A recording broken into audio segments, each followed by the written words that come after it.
بسم اللہ الرحمن الرحیم الحمد للہ رب العالمین وصلی اللہ علی النبی کریم اما بعد۔ محترم سامعین کرام، ہم مسلمانوں کو یہ چاہیے کہ ہم اپنے مسلمان بھائیوں کی خیر خواہی چاہیں، ان کی دنیاوی آرام اور فائدے کی بھی فکر کریں اور اخروی آرام اور فائدے کی بھی فکر کریں۔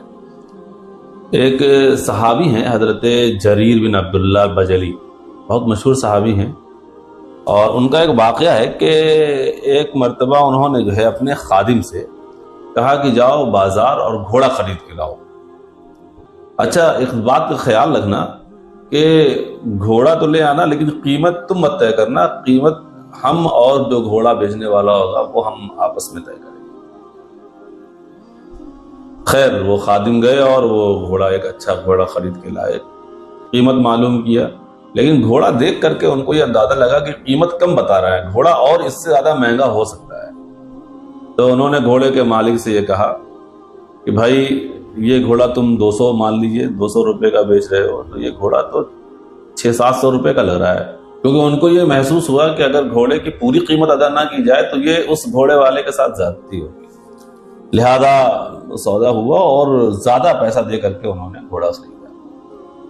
تو جو لوگ اور تھے انہوں نے سوال کیا، بلکہ اعتراض کیا کہ جب وہ آپ کو سستے میں سامان دے رہا تھا تو آپ نے اتنا مہنگا کیوں کیا؟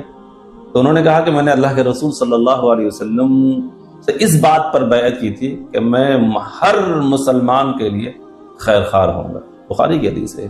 اب اس حدیث سے اندازہ کیجئے کہ صحابہ کرام اپنے مسلمان بھائیوں کی خیر خواہی کی کتنے حریص تھے۔ اب ذرا غور کیجئے کہ حضرت جریر رضی اللہ تعالی عنہ کو تو کم قیمت پر من پسند چیز مل رہی تھی، لیکن ان کی ایک ایمانی غیرت اور اخوت اور بھائی چارگی اسے گوارا ہی نہیں کیا کہ اپنے بھائی کو نقصان پہنچائیں، اس کی مجبوری کا فائدہ اٹھا لیں اور کم قیمت پر گھوڑا خرید لیں۔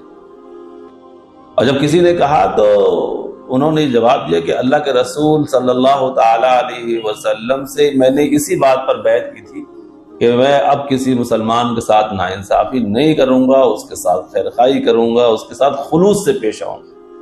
اور یہ جذبہ اور کیفیت پیدا کرنا مشکل کام ہے، اس کے لیے آدمی کو کافی مشق کرنی پڑے گی، اچھوں کی صحبت میں، بزرگوں کی صحبت میں بیٹھنا پڑے گا، اللہ سے توفیق مانگنی پڑے گی۔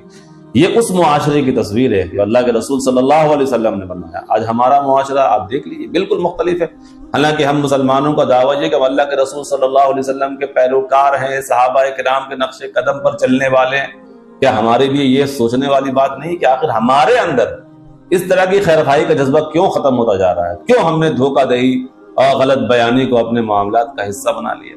اپنے لیے ہم جو چیز پسند نہیں کرتے کیوں ہم اپنے بھائی کے لیے اس کو پسند کرتے ہیں؟ کیونکہ حدیث میں تو یہ کہ اپنے بھائی کے لیے وہی پسند کرو جو اپنے لیے پسند کرو۔